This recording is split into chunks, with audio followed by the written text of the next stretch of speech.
muchas gracias. En primer lugar, para mí es una satisfacción estar aquí por un triple motivo. Primero, por conocer el espacio Ardemas, que no lo conocía, tenía muchas ganas, como lugar de referencia de, no sé cómo llamarnos, pero que cada uno nos llame como quiera, pero sabemos quiénes somos, eso está claro. Y en segundo, por la invitación de los editores del libro, de Luz de Trento, que además he tenido la satisfacción de encontrarme con que mi presentador, su bisabuelo, fue mi maestro de la montaña. Fue la primera persona que me llevó a hacer excursiones por Peñalara, por la Sierra de Guadarrama, y de él aprendí yo mucho y luego pues no me he podido desprender de ello, o sea que me ha dejado una huella, aquí sí que hay que reconocer que indeleble. El amor por la montaña que empezó en aquellos momentos y me ha traído muy buenos recuerdos cuando me ha dicho quién era. Y en tercer lugar, por hablar de un tema como es el del Alcázar de Toledo. Tengo el orgullo de ser nieto de dos defensores del Alcázar de Toledo. Entonces el tema del Alcázar no lo conocía, bueno, lo he conocido directamente cuando he visto la reconstrucción del Alcázar de pequeño.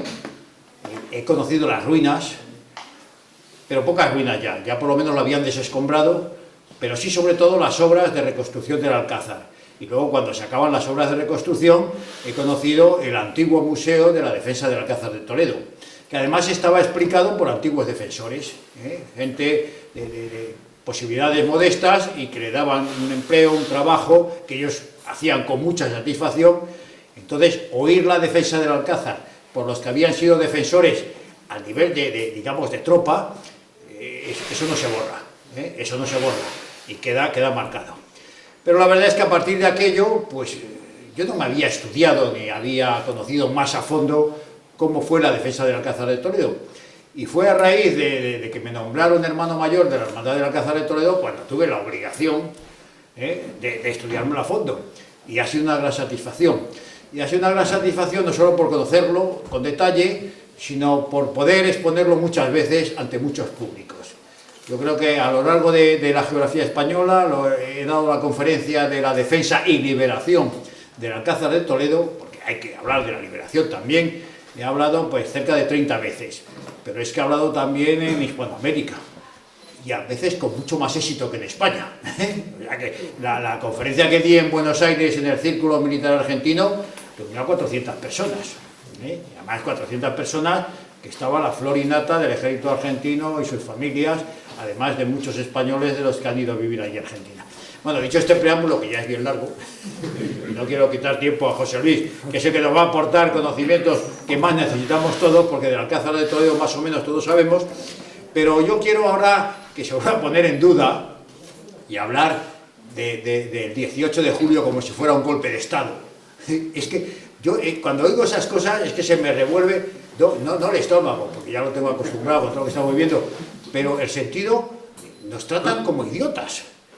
Llamar a un levantamiento militar, cívico-militar, que da lugar a una guerra que dura 3 años, en la cual participan potencias extranjeras, Italia, Alemania, la Unión Soviética, donde se vuelca, donde todo el mundo está pendiente de lo que está, llamarlo golpe de Estado.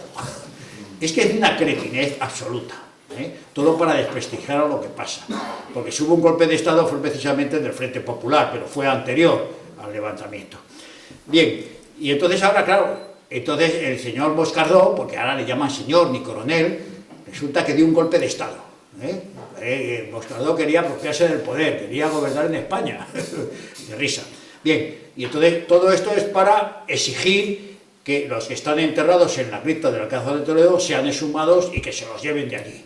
Que es un lugar público y claro, estos golpes de Estado antidemocráticos y ante la libertad que ellos han defendido siempre, los comunistas todos sabemos en su historia, son todo democracia y libertad, nunca han matado a nadie, no han asesinado a nadie, no han perseguido a nadie, pero si se han matado entre ellos mismos centenares de veces, si se han exterminado entre ellos.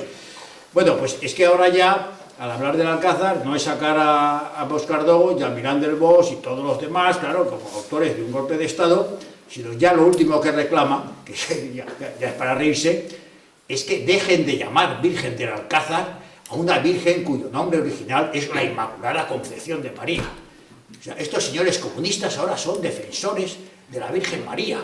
¿En qué atrocidad llamarla Virgen del Alcázar? Hay que devolverla a su origen, que es la Inmaculada.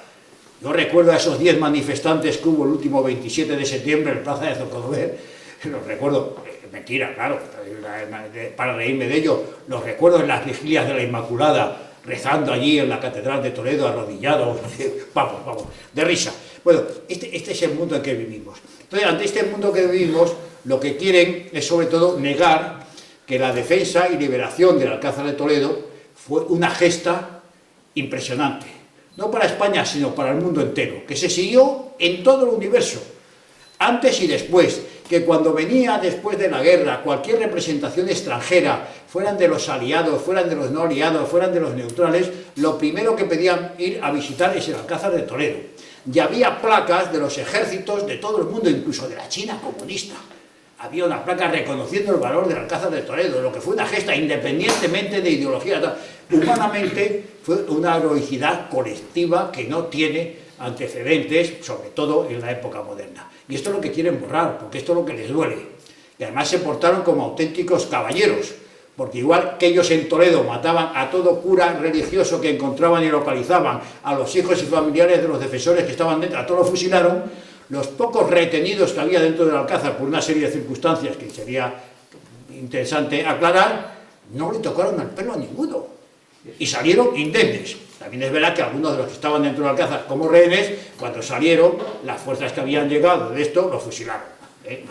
Eso ya que habían vivido los combates y todo, y dijeron, bueno, dejémonos de broma, que con los que han asesinado a estos tíos dentro de Toledo no van a quedar los que eran inspiradores de esos fusilamientos, iban a quedar indemnes. Bien, yo ahora voy a tocar una docena de puntos por los que creo, bastante conocidos, por los que creo que fue una gesta auténtica lo del Alcázar de Toledo. No es por lo que creo, que estoy convencido, y cualquier persona que sea normal se lo cree. Lo primero empieza el día de la proclamación del estado de guerra, el día 21 de julio. Ya fue una primera heroicidad. ¿Por qué?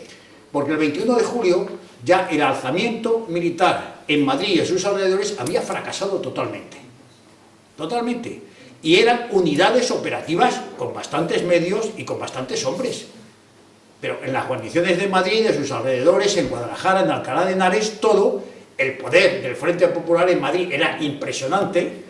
Entonces acabaron con esa resistencia, pero acabaron totalmente. Y a pesar de todo, una pequeña guarnición militar como la de Toledo, donde no había unidades operativas, eran centros de enseñanza, la Academia de Infantería, Caballería e Intendencia, la Escuela de Gimnasia y luego el centro de reclutas, lo que hay de tipo administrativo, que además, para colmo, al ser verano, estaban de vacaciones.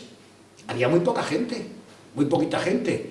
Y la guarnición en realidad que defendió el Alcázar eran principalmente guardias civiles de toda la provincia, que el teniente coronel previsoriamente había dicho que abrieran, cuando lo ordenara, unos soles que tenían para que se concentraran sobre Toledo. Y eso fue el núcleo militar de la defensa del Alcázar de Toledo. Pero ellos se levantaron contra toda posibilidad de tener éxito. Sabían que habían fracasado. Tenían muy pocas noticias de lo que estaba pasando en el norte, con Mola, o en el sur, con lo que estaba pasando en Marruecos. Sabían muy poquito. Pero ellos tenían el sentido del deber, de la obligación, de que había que defender a España ante lo que estaba haciendo el Frente Popular. Igual que fue es decir, han fracasado en otros sitios, pero al mismo tiempo estaban viendo las represalias tremendas que tenían con los que se rendían. Acordaos de las imágenes del cuartel de la montaña. Lo que les pasó a los de Alcalá de Henares, es que no dejaron uno vivo. Bueno, pues a pesar de todo, el 21 de julio declaran el estado de guerra. Eso ya para mí, a mí me impresiona. Hubo guarniciones más importantes totalmente comprometidas, hablemos de Valencia sobre todo, que no se movieron. En Toledo declaran el estado de guerra. Segunda cosa, la conocida conversación telefónica de Moscardó con el jefe de las milicias, que había retenido al hijo mayor de Moscardó, y le amenazaba con fusilarle si no rendía el Alcázar. Bueno, no voy a leer ahora porque más o menos lo conocemos, pero bueno, es un Guzmán el Bueno, pero en el siglo XX. Bueno, pues mataréis a mi hijo grita, confía en Dios, grita un viva España y muere por los ideales, pero yo no voy a rendir el Alcázar, vamos. Y hay testigos de ello. Hay testigos de ello. Ahora se ha querido negar esta conversación y se quiere negar porque decían que habían cortado las comunicaciones con dentro, pero las cortaban desde fuera. O sea, la comunicación no la cortó los del Alcázar, que cortaron los cordones del teléfono, eran desde fuera y cuando querían no conectaban y cuando querían hablaban. De hecho, todas las primeras amenazas de Riquelme desde Madrid diciendo que entregara la munición que había en la fábrica de armas y los fusiles que tenían en todo el momento que lo entregaran a las milicias, se hacían por conversaciones telefónicas. Entonces, ahora decir que el día 23, cuando se produce la conversación, no había posibilidad de que se hablara por teléfono, están mintiendo descaradamente, es querer negar la realidad. Además de que Moscardó, cuando lo habla con su hijo, no está solo en el despacho. Hay varios de los tenientes coroneles, claro, como era una especie de estado de mayor, de puesto de mando de la defensa, y estaban sus ayudantes, que son testigos, que oyeron perfectamente, por lo menos las palabras que decía claramente Moscardó. Y el telefonista del Alcázar oía las dos conversaciones que para el telefonista. Entonces había que meter la clavija en el aparato para oír, y el telefonista, si quería, se ponía los auriculares y escuchaba todo. Bien, continuamos. Tercer hecho, Capitán Alba. Voluntario para salir, estamos aislados, el bando nacional que se ha alzado no sabe que estamos defendiendo, y las noticias del Frente Popular es que nos hemos rendido, y que salimos de 5 en 5 con los brazos en alto. Si no saben que estamos resistiendo, nunca van a llegar a auxiliarnos, hay que hacerles llegar la noticia de que estamos resistiendo. Capitán Alba, voluntario. Quiere salir alguno más con él y dicen que no, que mejor uno, que es más fácil. Se viste de miliciano rojo, de unos con los que había caído cerca del Alcázar, su documentación, sale por la noche, atraviesa el Tajo, se separa, vuelve a atravesar el Tajo en dirección norte. Se identifica a unos milicianos que pasan con un camión para que lo llega a un pueblo cercano, y ahí un antiguo soldado suyo, lo que es la realidad de la vida, le reconoce: mi capitán. Ahí se acabó todo. Le llevan otra vez para Toledo, pero no puede llegar a Toledo porque unos milicianos de Barca que se cruzan con ellos lo bajan del camión y lo matan, y además lo destrozan. Bien, lo bueno de este, además de la gesta particular del valor de este hombre al salir, que se ofrece voluntario, era un hombre que le gustaba el campo, que lo conocía bien, que llevaba años destinado en Toledo, era profesor en la escuela de gimnasia. Hay que destacar que parece que este fracasó en su misión, no es verdad. Porque el lado republicano, por llamarle republicano, Frente Popular, vamos a hablar como se debe hablar, el Frente Popular, como tenía tanta gana de propaganda, hemos cogido a uno que sale del Alcázar para pedir ayuda y lo hemos fusilado y tal, y salió en todos los periódicos. Y el bando nacional, la Quinta Columna, lo recogió y dice: oiga, cuando ha salido uno del Alcázar para pedir ayuda es porque están resistiendo. O sea, que cumplió su misión a pesar de todo. Bien, cuarto asunto, lo que es imagen de lo que era el espíritu de los defensores. 3 o 4 detalles. El periódico, el Alcázar, se funda allí para difundir noticias, hay que leerlo. Son siempre noticias optimistas, de buen humor, de relación de los hechos heroicos. Ahí se publica también los que entran de servicio cada día.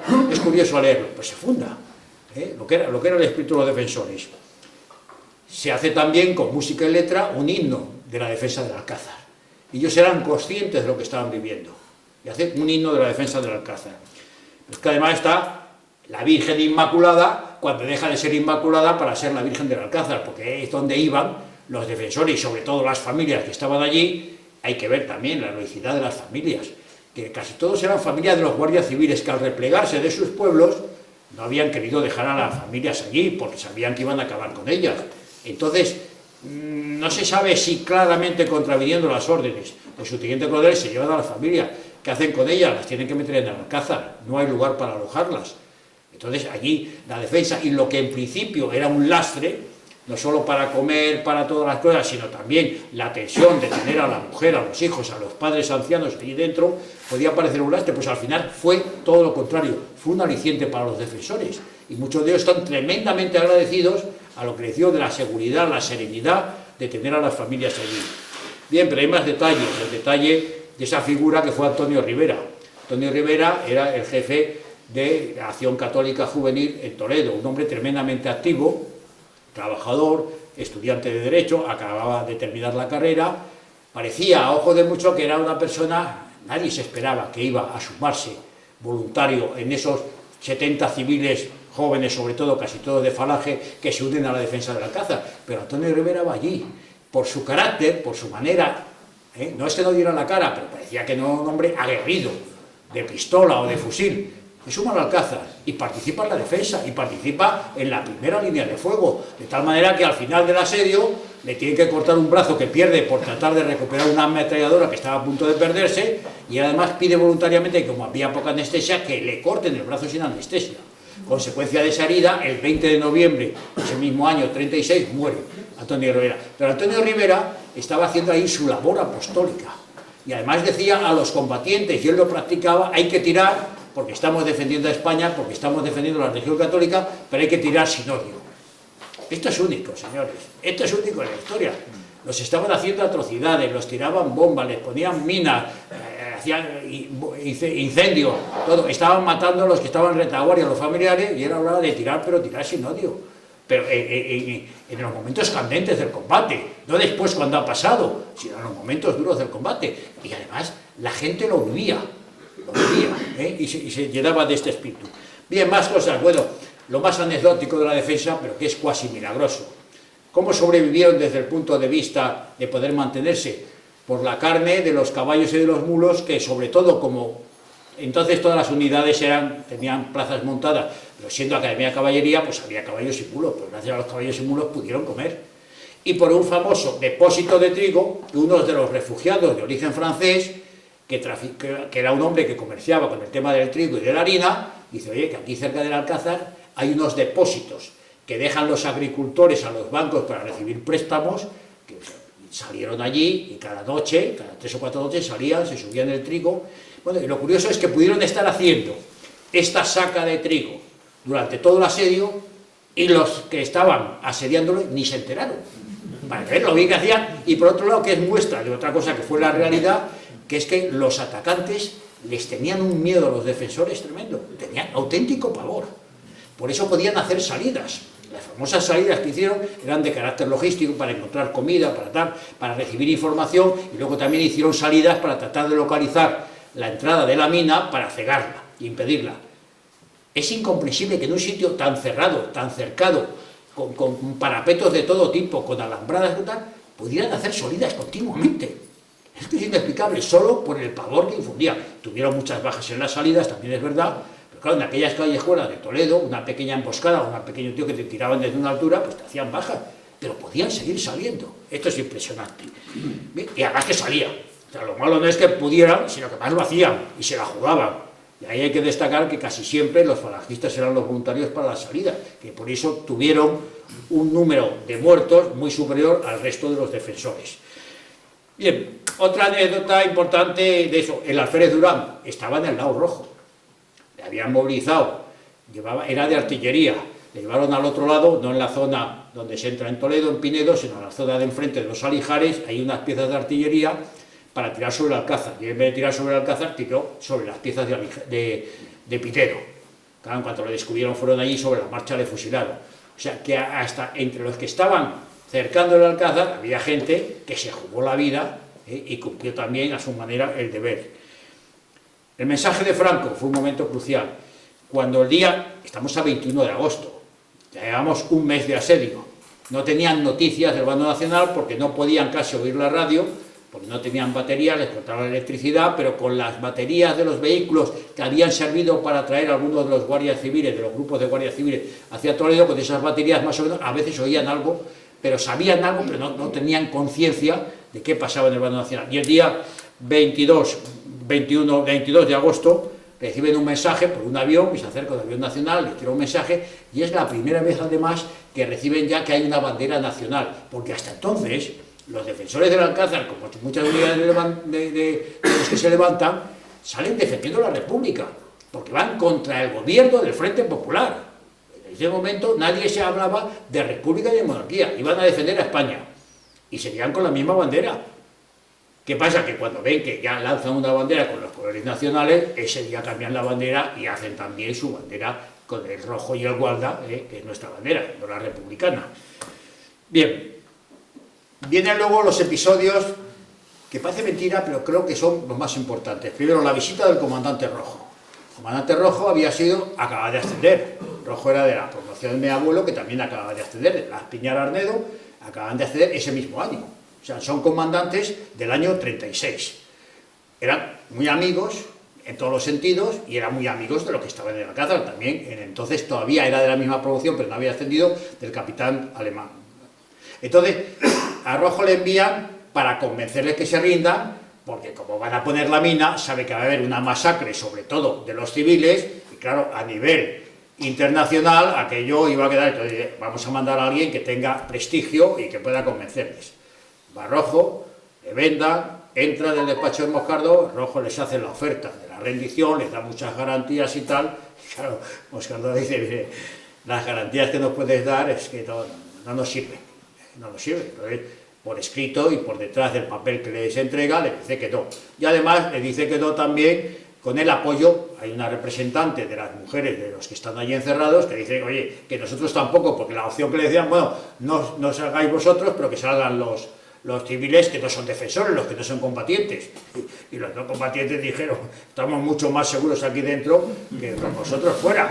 Pero vamos, normal, de cajón, era así la cosa, pero sí.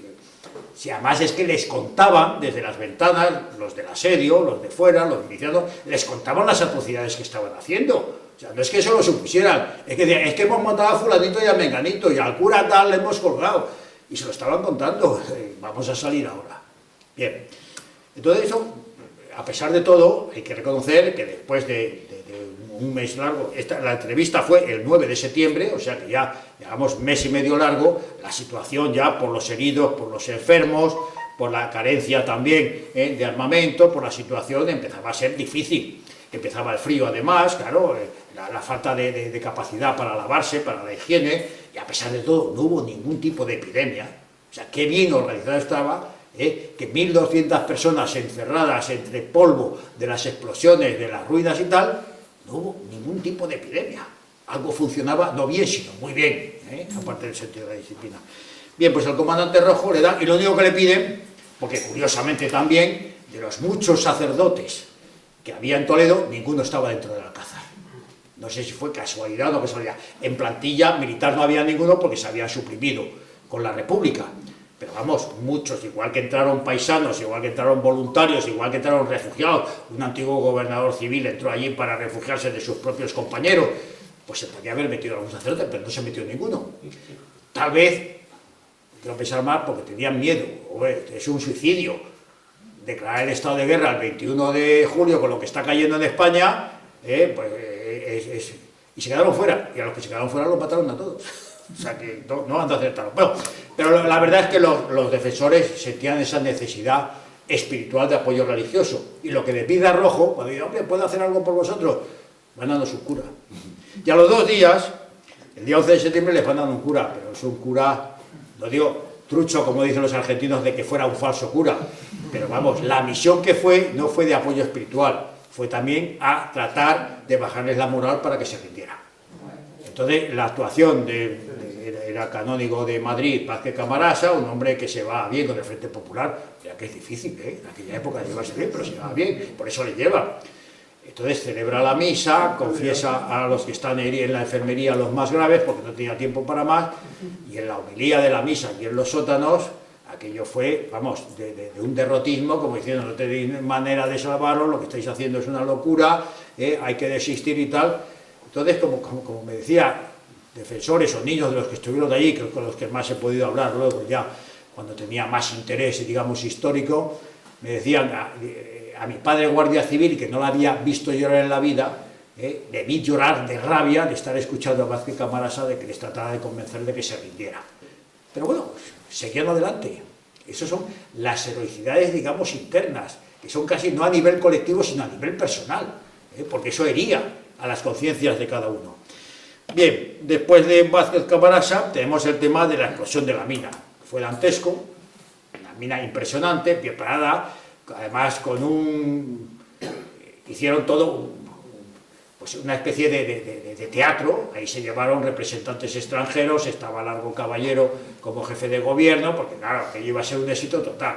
¿Qué pasa? Que en el Alcázar habían detectado, inicialmente los niños, jugando en los sótanos, habían oído ruido, se lo dicen a las madres al oficial que está de servicio, enseguida mandan a un oficial que había de ingenieros, y va también un guardia civil que había sido dinamitero en Asturias y que sabían de eso, y entonces detectan perfectamente por dónde va la mina.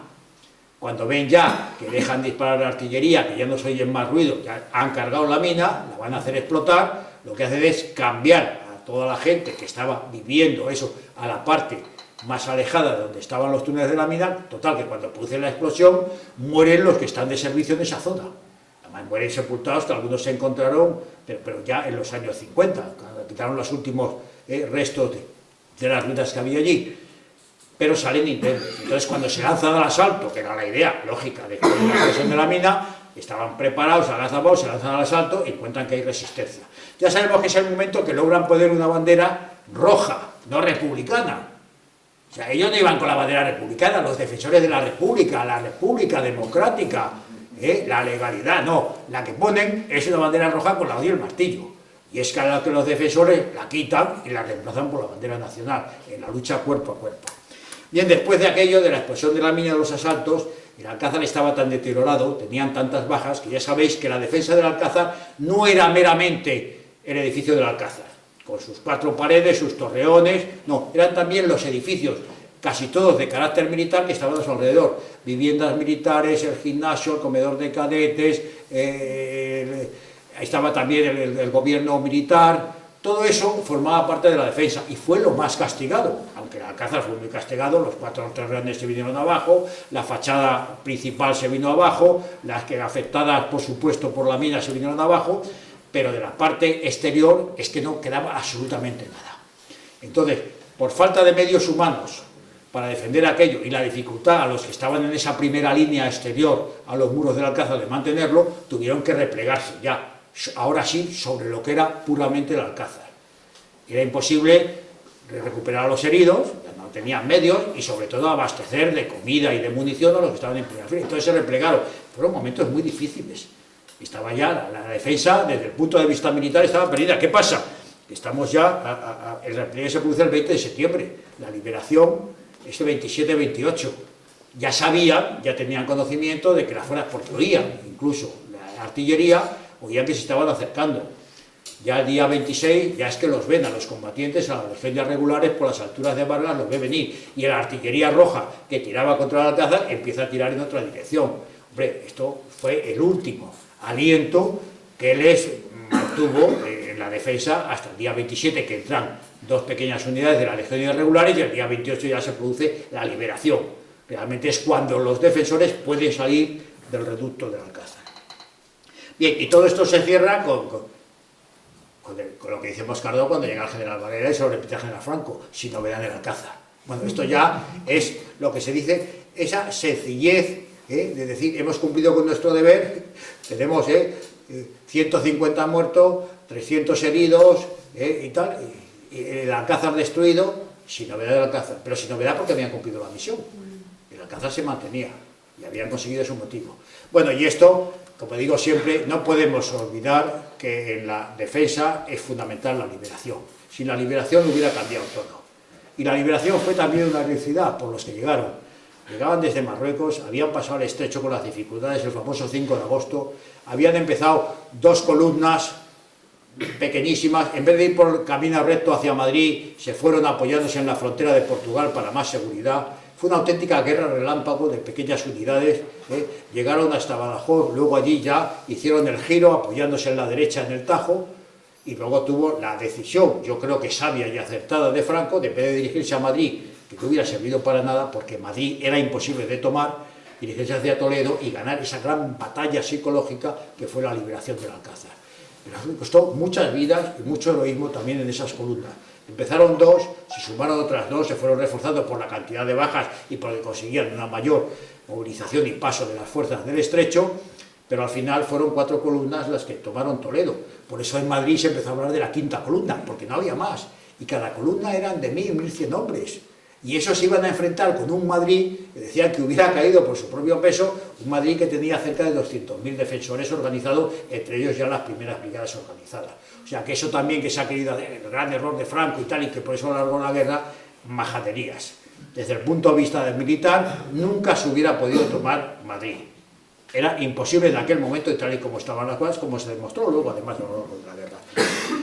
Bueno, todo esto que nos indica, pues que había... Lo dice el que luego llegó a general Alamán, el compañero de mi abuelo, el compañero de Rojo, defensor del Alcázar, en una entrevista que le hace años después, dice que él lo que tiene que ensalzar de lo que fue la defensa del Alcázar es la unidad. La unidad, lo que nos falta ahora, la unidad. Pero una unidad, ¿por qué? Porque había civiles, porque había militares, dentro de los militares los había guardias civiles, Pues había de infantería, caballería, artillería, ingenieros, había de todos lados. Había paisanos, había voluntarios, había mayores, había que eran retirados del ejército que se reincorporaban. Y era muy difícil de mandar, pero muy difícil. Boscardó tampoco era una figura a nivel militar en aquellos momentos. Era un hombre que estaba en la escuela de gimnasia ya en los últimos años de su vida militar, pues como un último destino. Sin embargo, supo coordinar aquello y llevarlo perfectamente. Con lo difíciles que somos los españoles. Con lo difíciles, pues somos muy difíciles, todos se creen. Te conoces de la Guardia Civil y dice, oye, que la mitad, más de la mitad de los defensores están a mis órdenes.